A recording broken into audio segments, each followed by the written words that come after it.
요한복음 11장 1절로 11절까지 우리 다 찾으셨으면 우리 같이 한 목소리로 우리 말씀 읽도록 하겠습니다. 같이 읽겠습니다.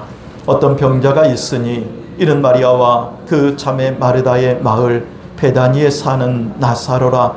이 마리아는 향유를 주께 붓고 머리털로 그의 발을 닦던 자요, 병든 나사로는 그의 오라비더라.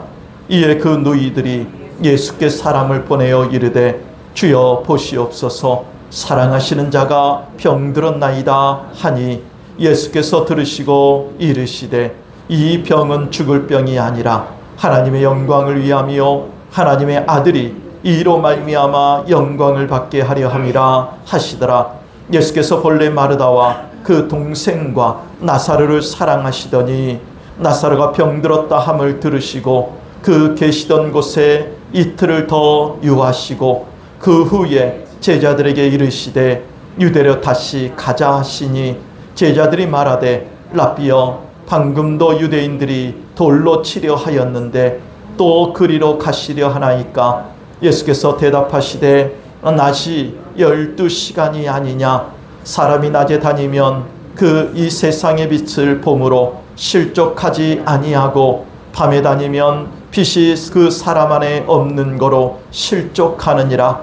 이 말씀을 하신 후에 또 이르시되 우리 친구 나사로가 잠들었도다. 그러나 내가 깨우러 가노라. 아멘. 우리 하나님께서 여러분들의 심령과 여러분들의 가정에 말씀의 복으로서 여러분들의 하나님 앞에 정말 회복되어지고 살아나는 역사가 있기를 예수님의 이름으로 간절히 축원합니다. 우리 좌우 앞뒤로 인사하겠습니다. 참 잘 오셨습니다. 다시 한번 인사하겠습니다. 은혜 많이 받으세요. 하나님께서 은혜를 충만하게 부어주시기를 주님의 이름으로 축복합니다. 한국 사람들 하면은 딱 떠오르는 단어가 하나 있죠. 그것은 빨리빨리입니다. 설교도 빨리빨리 해야 되고요, 찬양도 빨리빨리 해야 되고, 예배 시간도 빨리빨리 지체되면 안 돼요. 이 빨리빨리 역동적인 그런 한국 사람들, 이게 장점인데도 또 단점으로 작용되어지기도 합니다. 이 프랑스 격언 속에 이런 말이 있다고 해요. 기다림, 그게 인생이다. 이 프랑스 사람들의 그런 철학이죠. 그러니까 뭐든지 그들은 이 빨리빨리 안 해요. 이 빨리빨리 해야 되는 것도 천천히 합니다. 왜냐하면 그들은 그렇게 하는 것이 그들의 그런 이 역사 속에 배어 있는 문화이니까. 우리 인생도 기다림이고요. 우리의 신앙생활도 이 기다림이 어떻게 보면은 이 바닥에 깔려 있어요. 신앙생활 할 때는 특히 이게 더 도드러지게 있습니다. 성경을 잘 보면은요, 하나님은 이 빨리빨리 서두르시는 하나님의 모습도 보이지만 또 어떨 때는 정말 우리가 봐도 답답할 정도로 서두르지 않는 모습을 우리에게 보여줘요. 왜 그럴까? 하나님은 아무렇게나 섭리하지도 않고 우리에게 가장 좋은 것을 주시기 위함이 바로 하나님의 서두르지 않는 가운데 드러나요. 그래서 빠를수록 우리에게 좋은 것도 있지만 늦을수록 우리에게 또 좋은 것도 있기 때문에 하나님께서는 우리에게 가장 적절한 시간에 우리에게 가장 좋은 것을 주시길 원하시는 하나님의 마음이 이 모습 속에 드러나요. 그래서 어떨 때는 빠른 것보다 이 타이밍이 대단히 중요합니다. 가장 적절한 때 적절한 방법으로 적절한 모습으로 드러나야 그것이 더 아름답게 보여지는데, 이 서두르게 피어버린 꽃은 금방 이 겨울 삭풍에 죽어요. 그러나 가장 적절할 때, 이제는 순풍이 불고 훈풍이 불 때 꽃이 활짝 피면 사람들은 다 아름답다라고 얘기합니다. 꽃속이 눈 속에 핀 꽃을 보면서 이 에델바이스 같은 꽃을 보면은 아름답다라고 하겠지만 원래 그 꽃은 눈 속에서 피니까. 그러나 봄에 피어야 될 꽃이 눈 속에서 피면 우리는 어떻게 합니까? 안타까워해요. 저거 시들 텐데, 저거 얼어버릴 텐데. 하나님께서도 우리에게 가장 좋은 때를 맞춰 주시는 하나님이심을 믿습니다. 그래서 가장 강조하는 말이 있어요. 세 가지 베스트. 우리 한번 따라서 하겠습니다. 하나님은 우리에게 가장 좋은 것을 가장 좋은 방법으로 가장 좋은 때 허락해 주신다. 세 가지 외우셨죠? 하나님은 우리에게 가장 좋은 것을 가장 좋은 방법으로 가장 좋은 때 역사해 주신다. 이게 우리의 삶에 있어야 돼요. 그렇지 않으면 내가 원하는 때에 하나님 왜 역사 안 해주세요? 하나님 응답해 주신다면서요. 하나님 약속해 주셨잖아요 하면서 하나님 앞에 떼쓰고 그리고 정말 하나님 앞에 막 강요합니다. 오늘 본문은 예수님께서 죽은 나사로를 살리신 이적이에요. 이 말씀은 우리가 이미 다 알고 있는 말씀이고 그리고 신앙생활하면서 최소한 1년에 한두 차례는 꼭 들은 말씀들이죠. 이미 익히 알고 있는 말씀인데 오늘 이 말씀을 통하여서 이 예수님의 그 부활, 예수님의 그 생명의 그 역사보다는 좀 다른 하나님의 그 시간의 관점에서 이 말씀을 좀 살펴봤으면 좋겠습니다. 나사로가 병들어 죽어가고 있는 때 예수님께 서두르지 않고 이 지체하시는 모습을 보여주시죠. 예수님의 지연작전이 있는 이 모습은 참 아이러니합니다. 왜냐하면 우리의 모습 속에서는 예수님의 이 모습은 참 답답하거든요. 그리고 이해가 안 되거든요. 나사로가 죽어가고 있는데 지금 나사로가 지금 병들어서 지금 가족들이 지금 헤어지려고 하는데 지금 예수님께서는 그것을 아시면서도 지체하고 계신다. 아시면서도 서두르지 않으신다. 이 하루는 베다니 마을에서 먼 곳에 가신 예수님께 이 정갈이 왔어요. 사람을 통해서 당신의 사랑하는 이 나사로가 지금 병들어서 이제 죽을 지경입니다. 근데 성경에서 이 나사로를 얘기할 때 이 11장 3절에서 주여 보시옵소서 사랑하시는 자가 병들었나이다. 예수님이 사랑하는 사람이었대요. 예수님께서 사랑하는 사람이 그렇게 제한되어 있어요. 근데 제자들조차도 예수님께서 이 사랑하는 제자라고 말하는 사람이 있고 제자들 가운데 사랑하는 제자다라고 얘기하지 않는 제자가 있어요. 그 제자들 가운데도 그런데 나사로는 예수님께서 사랑하시는 사람이다 라고 얘기했다라는 것은 각별한 마음을 그 나사로에게 그 가정에 품고 계셨음을 얘기합니다. 그런데 정말 이렇게 사랑하는 사이라면 정말 이렇게 친한 사이라면 예수님께서 우리 친구 나사로를 살리러 가자 라고까지 하면서 친구라는 단어를 쓰셨다면 서둘러야죠. 빨리 오셔야죠. 하나님 사랑하신다면서요. 하나님 그렇게 친하다면서요. 하나님 나를 친구로 여기신다면서요. 우리 친구 아브라함한테 어찌 이것을 숨기랴 하면서 하나님께서는 아브라함에게 다 알려주셨습니다. 마찬가지로 친구라고 얘기했다면 나사로를 예수님께서는 축지법은 쓰지 않아도 공간 이동을 해서라도 가셨어야죠. 왜요? 하나님이시니까. 그런데 예수님은 오히려 이틀을 더 지체하시고 유하시면서 시간을 어떻게 보면 허비하셔요. 그것을 제자들이 보면서 예수님께서 왜 그러시지? 우리 선생님이 왜 이렇게 지체하시지? 의아해했을 거예요.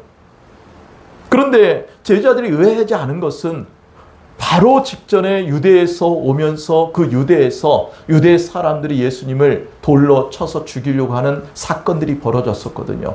그래서 예수님께서 정말 유대인들이 예루살렘 사람들이 싫어하니까 예루살렘으로 안 가려고 하시나? 유대에게 안 가려고 하시나? 다른 생각으로 그 나사로에 대한 그 마음을 덮어요.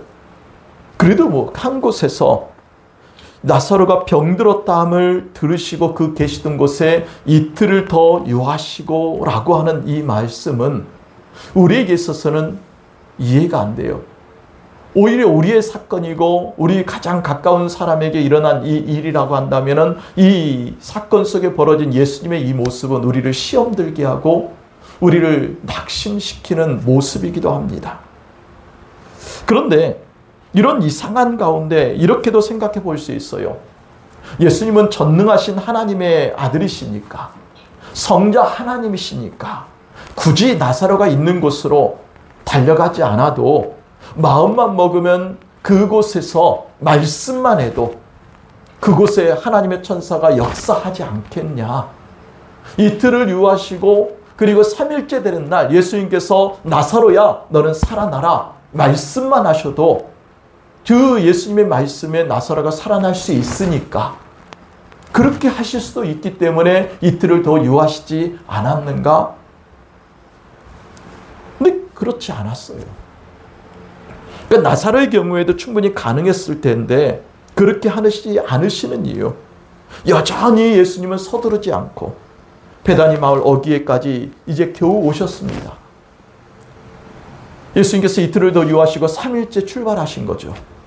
그리고 나서 3일째 오셔가지고 그리고 베다니까지 오셨는데 그 길이 이제 이틀을 걸린 거예요. 3일째, 4일째 오셨으니까. 그리고 그 마을 입구에서 예수님께서는 더 이상 마을로 들어가지 않아요. 그 입구에서 서서 마르다가 오기를 기다립니다. 그리고 마르다에게 말씀하시고 마르다가 또 들어가서 동생 마리아를 데리고 나옵니다. 그리고 마리아가 나오니까 그 마리아에게 또 말씀하셔요.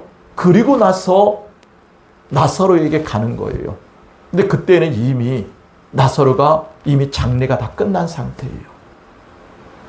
우리가 읽은 이 말씀 이후에 29절 30절에 마리아가 이 말을 듣고 급히 일어나 예수께 나아가매 예수는 아직 마을에 들어오지 아니하시고 마르다가 맞이했던 곳에 그대로 계시더라. 예수님께서는요, 함부로 발걸음을 옮기지 않으셨어요. 계속 지체하시고 또 지체하시고 서두르지 않으셨어요. 마르다가 예수님 만나고 돌아가서 마리아에게 소식을 전하고 마리아가 와서 예수님의 말씀을 듣고 그제서 예수님께서 너의 오라비 나사로에게 가자라고 얘기합니다. 예수님 왜 이렇게 하셨을까? 우리는 이런 예수님을 만나고 싶지 않습니다. 우리는 이런 예수님을 기다리고 있지 않아요. 여러분들이 기다리고 여러분들이 만나고 여러분들에게 역사하시기를 원하시는 예수님 모습은 어떤 예수님이에요? 여러분들이 예 하면은 예수님께서 짠하고 불렀니? 하는 그 예수님이죠. 고개를 끄덕거리시니까 당한 일이 많아요. 네, 예수님한테 속은 건지 예수님한테 당한 건지 아니면 예수님한테 시험을 많이 받았는지 속이 많이 상해 있어요. 내가 예수님 하면은 짠하고 불렀니?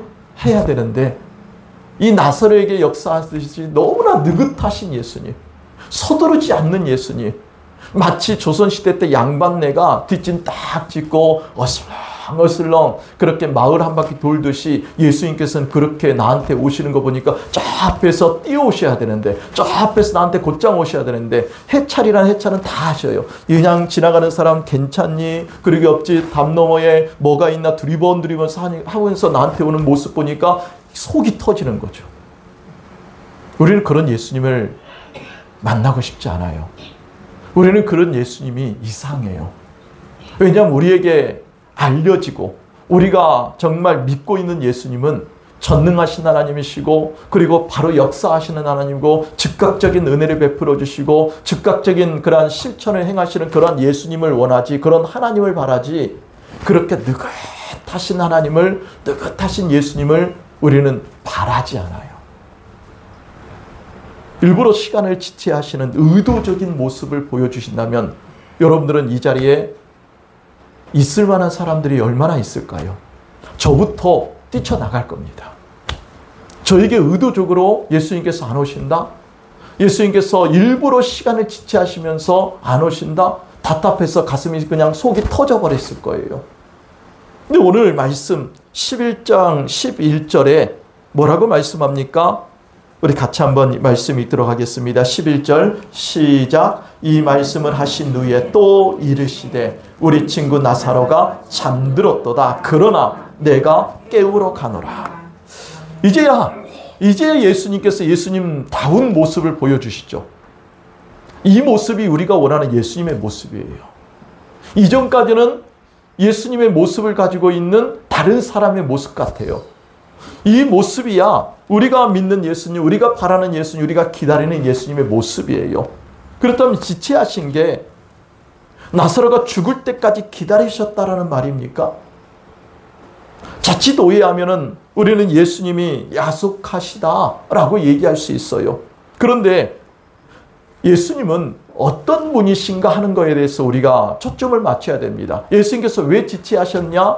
예수님께서 왜 이렇게 느긋하시냐? 예수님께서 왜 이렇게 그냥 시간을 그렇게 지연하셨느냐? 거기에 초점을 맞추면은 우리는 예수님을 오해해요. 우리가 관심을 가져야 되는 것은 예수님이 누구시냐 하는 겁니다.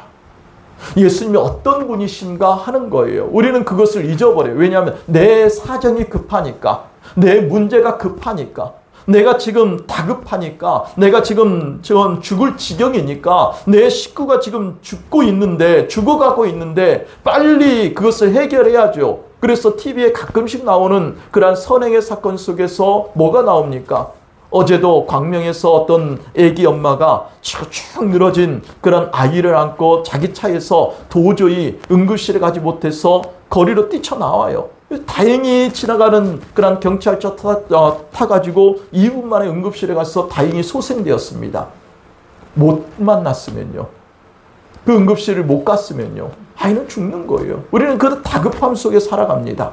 지금 당장 이 문제가 해결되지 않으면, 지금 당장 이 어려움이 지금 풀어지지 않으면, 지금 하나님께서 이 사람을 만져주지 않으면, 살아나지 못하면 정말 억장이 무너질 것 같으니까, 인생이 끝날 것 같으니까, 우리 가정에 큰 문제, 사단이 날 것 같으니까 하나님께서 정말 내 다급함을 아셔서, 나의 지금의 그런 갈급함을 아셔서 바로 즉각적으로 역사해 주시기를 원하셔서 우리는 예수님에게 자꾸 채근하죠. 그런데 그 채근한 우리의 다급한 것만 생각하지 예수님이 누구시냐, 예수님이 나에게서 어떤 분이시냐라고 하는 것을 그때에는 놓쳐요. 왜냐하면 내 다급함이 너무 커 보이니까. 내 문제 속에 예수님이 가려져 버려요. 그래서 내 눈이 가려지고 내 마음이 그냥 열쇠에 잠겨 있는 것처럼 닫혀가지고 예수님을 바로 보지도 못하고 그렇게 알지도 못하는 아주 예수님을 모르는 사람인 것냥 예수님을 생각할 때가 있어. 그래서 예수님을 오해하죠. 시험 들고. 그래서 사단이가 그냥 쑥 들어와가지고 그냥 사단의 어두운 생각을 집어넣으니까 어쩜 그럴 수 있어 하면서 토라지고 등 돌리면서 하나님에게서 좀 멀어져 버리고. 이게 우리의 모습이에요. 과연 예수님이 어떤 분이실까? 예수님께서 서두르지 않는 이유가 도대체 구체적으로 뭘까? 이것을 우리가 살펴볼 때 먼저는 우리에게 예수님께서 말씀하시는 그 말씀 속에서 우리가 알 수 있습니다. 그것은 4절에서 우리에게 말씀이에요. 같이 읽도록 하겠습니다. 예수께서 들으시고 이르시되 이 병은 죽을 병이 아니라 하나님의 영광을 위함이요 하나님의 아들이 이로 말미암아 영광을 받게 하려 함이라 하시더라. 이 병은 무엇을 위한다고요? 하나님의 영광을 위한다고요. 그런데 그 말씀 앞에 뭐가 있어요? 이 병은 무슨 병이 아니라고요? 죽을 병이 아니라. 근데 나사로는 어떻게 됐습니까? 그러면 죽을 병이 아니라는 것이 거짓말이에요? 거짓말이 아니에요.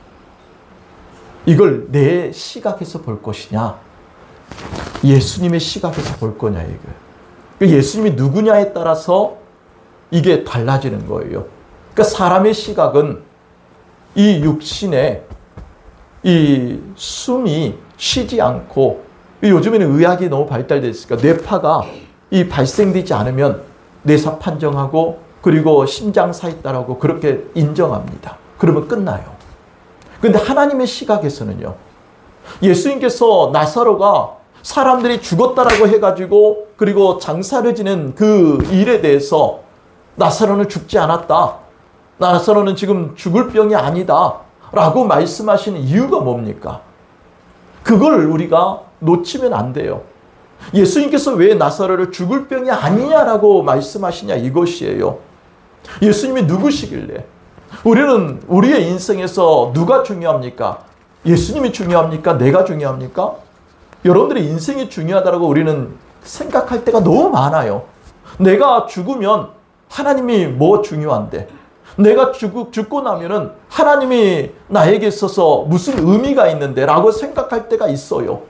그런데 우리가 놓치는 것이 뭐냐면은 과연 내가 죽고 난 후에도 하나님이 나에게 예수님의 의미가 없느냐? 의미가 있습니다. 우리의 인생은 내가 살아있으나 내가 죽어있으나 하나님의 통치 가운데 여전히 놓여 있어요. 하나님은 우리의 창조주이시고 우리의 육신만 만드신 것이 아니라 우리의 영혼까지도 지으셔서 우리에게 허락하신 하나님이세요. 아멘? 이걸 믿어야 돼요. 그래서 내가 이 육신이 죽는 이 일이 하나님에게 아무런 그런 유익이 그리고 아무런 의미가 없는 것이 아니라 하나님에게 여전히 그것은 나의 그런 이 존재는 여전히 있다라는 거예요. 그렇다면 예수님에게 있어서 이 나사로는 지금 육신의 그런 이 목숨이 끊어진 것이 죽은 것인가요? 살아있는 것인가요? 그의 영혼이 죽었습니까? 영혼이 살아있습니까? 그의 인생이 끝났습니까? 여전히 이어져 있습니까? 예수님 안에서는 이어져 있다라는 거예요. 예수님이 보실 때는 그의 인생은 여전히 진행 중에 있는 거예요. 예수님이 보실 때 그의 죽음은 죽는 게 아니에요. 예수님 안에서 여전히 살아있어요. 왜? 예수님께서 살아있다라고 하시니까. 예수님께서 너는 병들지 않았다라고 말씀하시면 내가 지금 병 가운데 있어도 병든 겁니까? 병이 놓여진 겁니까? 병이 놓여졌다라고 우리는 믿어야 되는 거예요. 왜? 하나님께서 그렇게 선언하고 계시니까. 우리는 예수님을 어떻게 여기냐 이거예요. 내 기준, 내 생각, 내가 바라는 그러한 이 땅에서 살아온 경험을 가지고 예수님을 규정해요. 그래서 내 인생의 틀에다가 하나님을 집어넣고 내 인생의 경험의 틀에다가 예수님을 집어넣고 내가 생각할 때 이것은 끝났습니다. 그래서 일어나 버리는 거예요. 내가 봤을 때 이것은 하나님 이제는 마감 지었는데요. 하나님 감사해요. 지금까지 제 기도 들어주셔서 하나님께서 역사하지 않아도 저 하나님 원망하지 않을게요 하면서 속으로 막 울고 가요. 그리고 나서 며칠 지나서 삐져가지고 하나님 앞에 기도 안 나와요. 왜? 응답 안 해주셨으니까. 근데 하나님 안에서 그 일이 끝났습니까? 하나님께서 그 일이 끝났다고 얘기하십니까? 하나님께서 그 병은 지금 죽었다라고 얘기합니까? 하나님께서 그것을 마감지었다라고 얘기해요. 하나님이 마감지었냐? 내가 마감했느냐?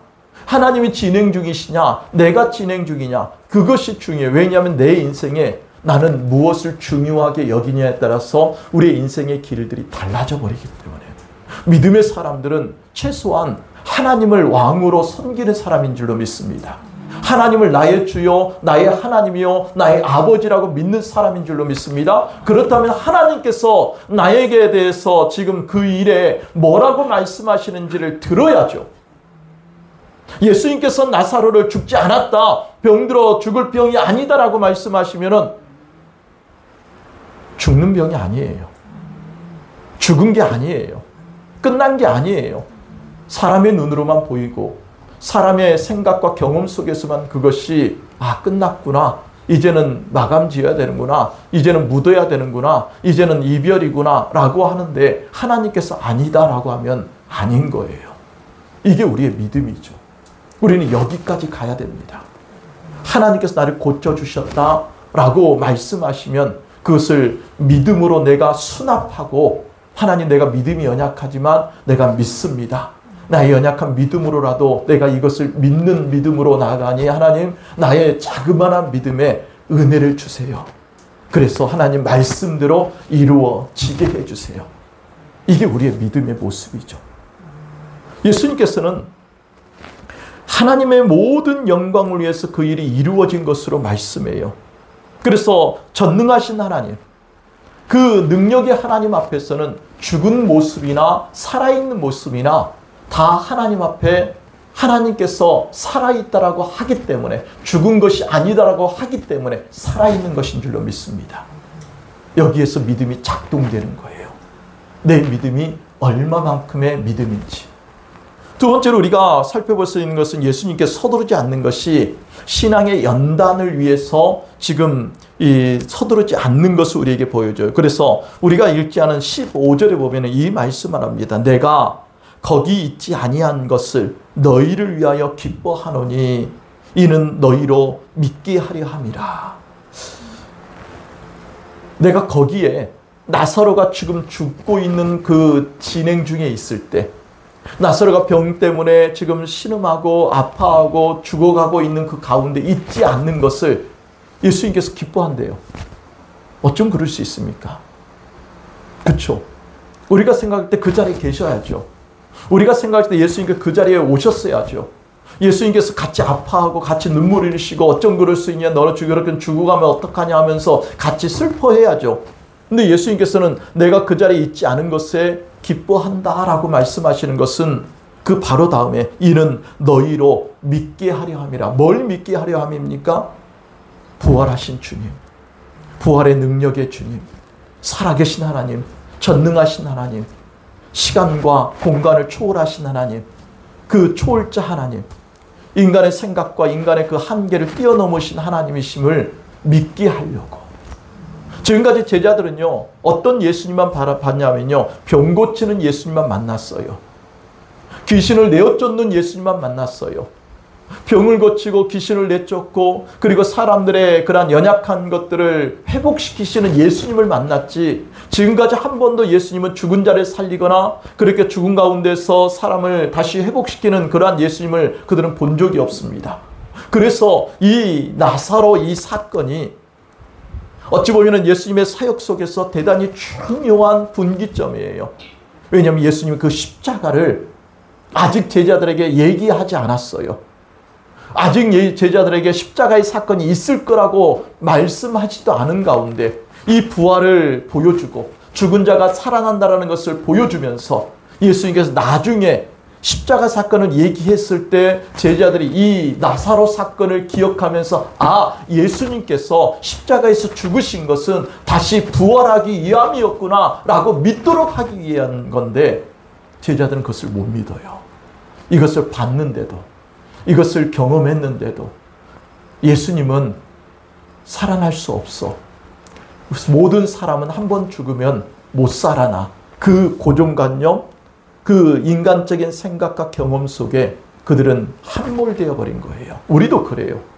예수님께서 우리에게 정말 하나님의 은혜를 주시고 또 하나님의 능력을 베풀어 주시고 하나님의 사랑을 베풀어 주시는 가운데에서 때로는 이렇게 지체할 때가 있습니다. 때로는 이렇게 느긋하게 오실 때가 있어요. 오히려 어떨 때는요, 예수님께서는 말씀도 안 하시고요, 그냥 침묵하시는 가운데 예수님이 계시는지 계시지 않는지, 예수님께서 나를 사랑하시는지 사랑하지 않는지 도통 모를 때가 있어요. 왜냐하면 예수님 당신의 그 모습 자체를 우리에게서 감추신 것처럼 우리에게 보여주실 때가 있거든요. 그러면 가까이 계시는데도 내가 예수님을 못 느끼고요, 예수님께서 이건 나에게 말씀하시는데도 내 귀에 예수님의 음성이 들리지 않을 때가 있어요. 성령께서도 역사하지 않는 것 같고 하나님이 나를 떠나신 것 같고 세상 천지에 나 혼자 덩그러니 고독한 가운데 있는 것처럼 여겨져요. 광야 속에 있는 엘리야처럼. 죽을 지경이죠. 답답하고 힘들고요, 어디로 가야 할지 막막하고 무엇을 해야 될지 모르겠고, 하나님은 나에게 정말 등 돌리고 떠나버린 것처럼 여겨지고 누구에게도 손을 벌릴 수 없고 그럴 때처럼 여겨질 때가 있어요. 그러면 하나님이 안 계신 겁니까? 그럴 때는 하나님이 나에게서 등 돌리신 겁니까? 여전히 나에게 다급하게 역사하실 때 하나님의 모습이, 나에게 서두르지 않는 때 하나님의 모습이 동일한 하나님의 모습인 줄로 믿습니다. 그것을 우리가 믿어야 돼요. 뭐 때문에요? 우리의 믿음의 연단을 위해서. 내 믿음이 언제 성장합니까?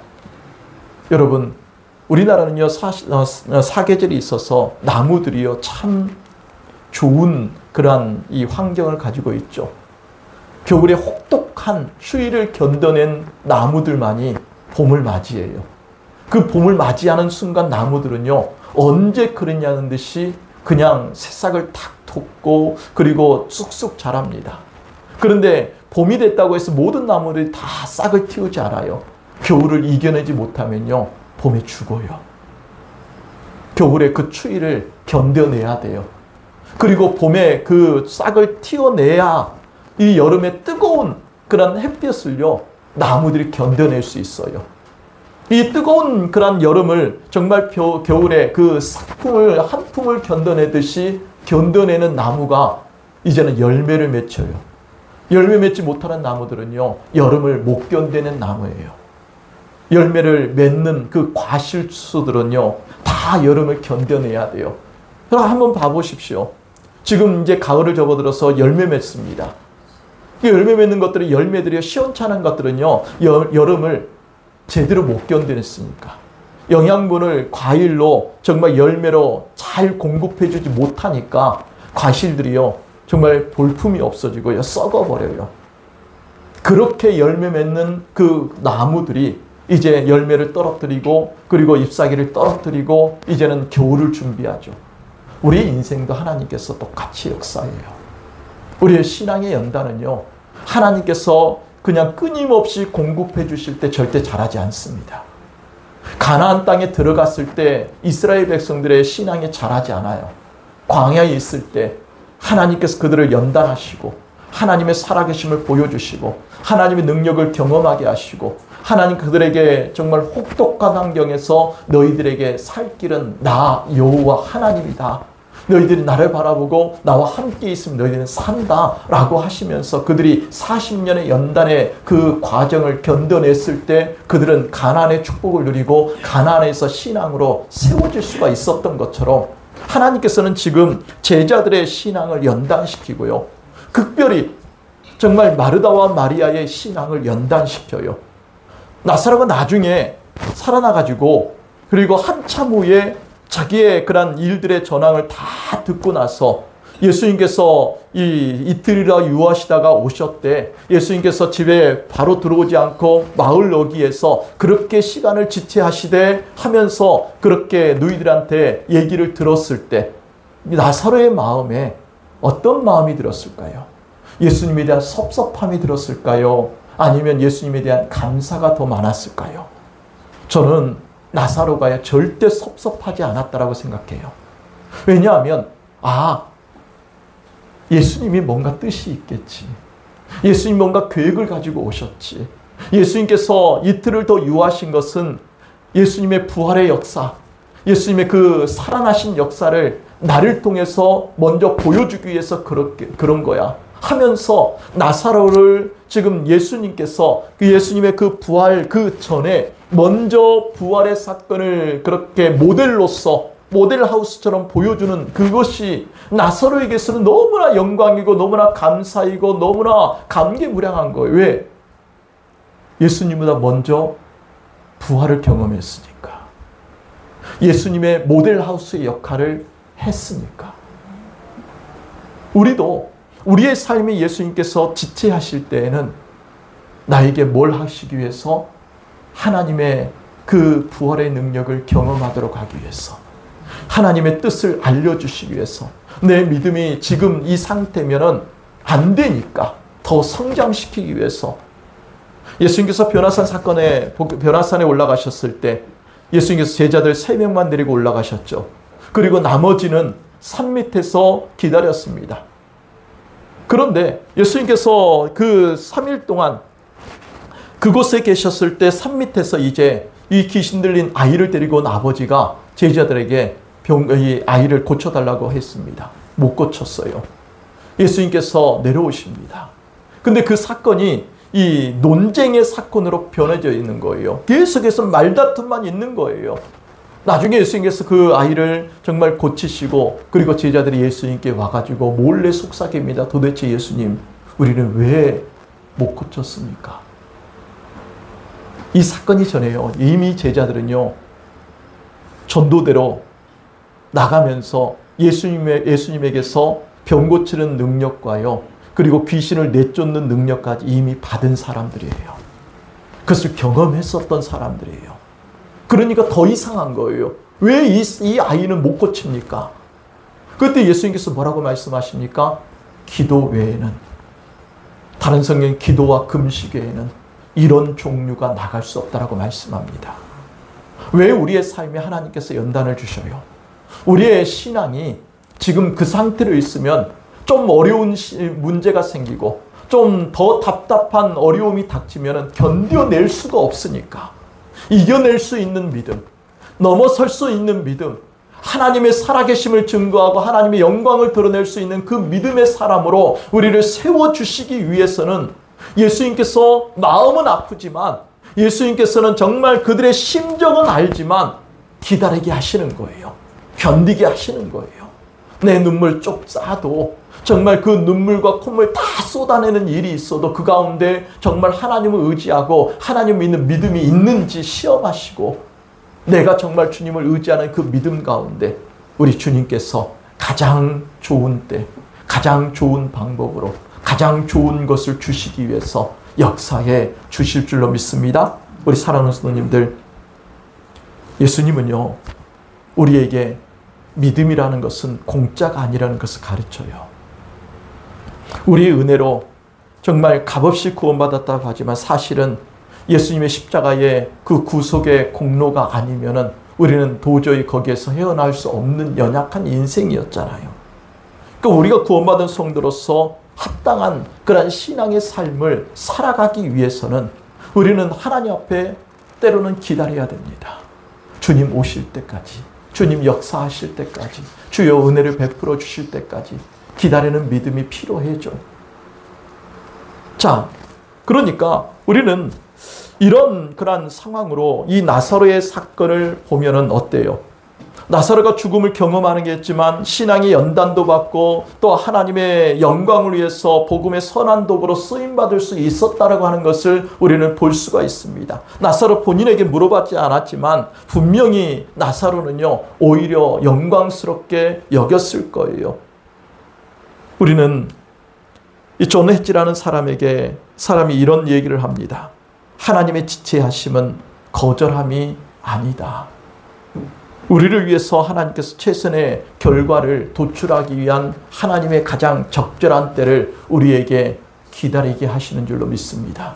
우리 사랑하는 성도님들, 뭔가 빨리빨리 되는 것이 우리에게 다 좋은 게 아니에요. 하나님은 다 계획을 가지고 계시는 줄로 믿습니다. 하나님은 서두르지 않지만 여전히 나를 위해서, 그리고 우리의 자녀들을 위해서 지금도 보이지 않는 가운데 역사하고 계세요. 그 하나님을 우리가 믿어야 됩니다. 그래서 우리는 하나님께, 이 옛날 성경에요, 이 단어를 부종이라는 단어를 써. 너희들은 하나님께 부종하라. 이 부종한다는 것은 딱 붙어서 달라붙어 있어라. 마치 거머리가 이 사람 다리에 딱 달라붙어 있을 때 뗄래야 뗄 수 없잖아요. 잘 안 떨어지잖아요. 그렇게 딱 달라붙어 있는 상태를 부종한다라는 단어로 썼습니다. 우리 하나님께 딱 붙어 있으면 돼요. 달라붙어 있어야 돼요. 가까이, 틈이 없이. 하나님과 나 사이에 틈이 생기면 안 됩니다. 기도로 우리가 붙어 있고 말씀으로 붙어 있기를 바랍니다. 있는 자리에서 충성함으로 붙어 있기를 주님의 이름으로 축복합니다. 신실하신 하나님께서 하나님의 때 최선의 것으로 주실 줄로 믿습니다. 우리 이 말씀 기억하면서 우리 같이 하나님 앞에 이 찬양 좀 같이 불렀으면 좋겠습니다. 같이 찬양하겠습니다. 하나님 한 번도 나를, 하나님 한 번도 나를 실망시킨 적 없으시고 언제나 공평과 은혜로 나를 지키셨네. 오 신실하신 주, 오 신실하신 주, 내 너를 버리지도 않으리라, 내 너를 버리지도 않으리라.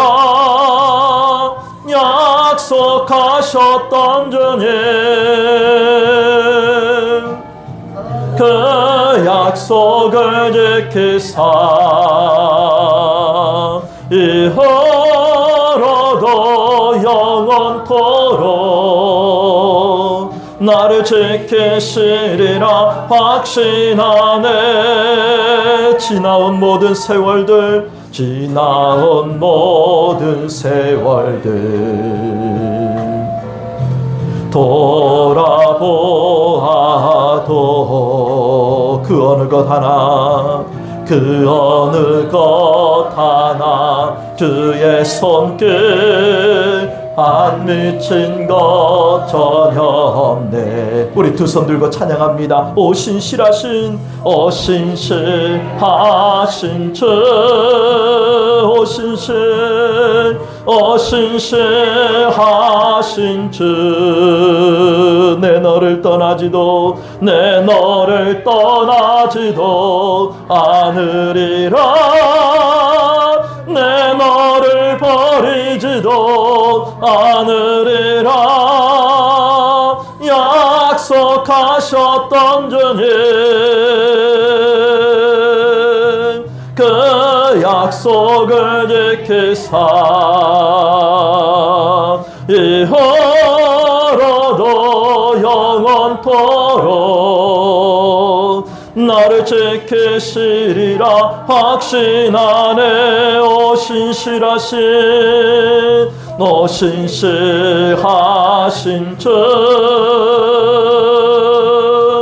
오 신실하신 주. 내 너를 떠나지도 않으리라. 내 너를 버리지도 않으리라. 약속하셨던 주님, 그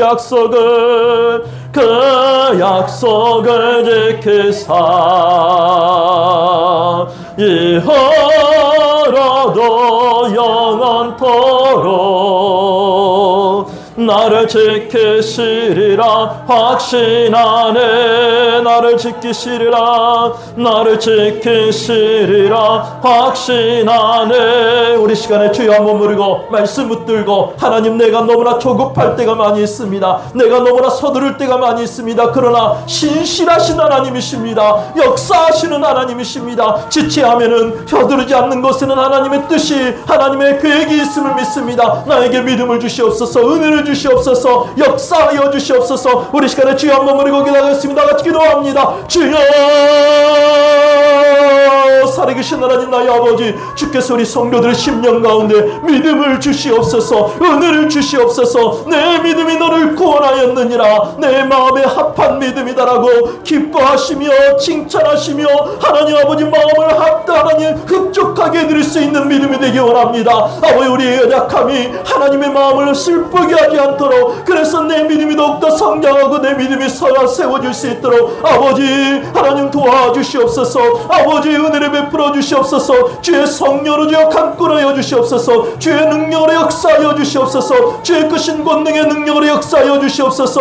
나의 하나님, 나의 아버지께서 주여 인도하여 주시기 원합니다. 주께서 우리 성도들의 심령 가운데 말씀하여 주신 대로 하나님 믿고 하나님 바라며 주님을 의지할 수 있도록 역사하여 주시옵소서. 내 믿음이 너를 구원하였느니라. 내 믿음이 크도다. 아버지 하나님, 정말 하나님의 마음에 합한 믿음, 하나님의 마음을 기쁘시게 하는 믿음, 하나님의 놀라운 그 마음을 하나님 정말 행복하게 해드릴 수 있는 믿음이 되게 하여 주시옵소서. 하나님, 나를 떠나지도 않는 하나님, 나를 버리지도 않는 하나님, 약속하신 그 하나님을 의지합니다. 그 하나님을 알아옵니다. 주님께서 나를 실망시키지 없는 하나님이신데 나는 너무나 조급하여서 내 시간대, 내 계획대로 되지 않으면 너무나 하나님 마음이 답답하고 하나님을 채근할 때가 많이 있지만, 하나님 아버지, 주께서 주의 가장 기뻐하시는 때 가장 기뻐하는 모습으로 하나님 가장 기뻐하는 하나님의 그 뜻대로 이루어 주시옵소서. 우리 성도들의 심령에 그 믿음으로 그 은혜로 채워 주시옵소서. 내 믿음이 너를 구원하였느니라. 사랑하는 아들, 사랑하는 딸들아, 내가 너희들을 사랑한다. 내가 너희들을 향한 나의 기대가 너무나 크다. 아버지 하나님께서 주의 일을 이루어 주시고 주의 역사를 나타내 보여 주시옵소서. 우리 성도들의 심령 가운데 우리 하나님의 계획을 알려주시고 하나님의 그 평강의 평강을 부어 주시옵소서. 하나님께서 그 눈물을 직접 닦아주시고 그 마음에 하나님의 놀라운 위로하심과 그 능력으로 강건하여지고 힘있게 하는 세상 가운데 살아갈 수 있도록 역사하여 주실 줄로 믿고 부활의 주님, 우리의 능력의 하나님, 우리를 사랑하시는 우리 주님 예수 그리스도 이름으로 기도드리옵나이다. 아멘.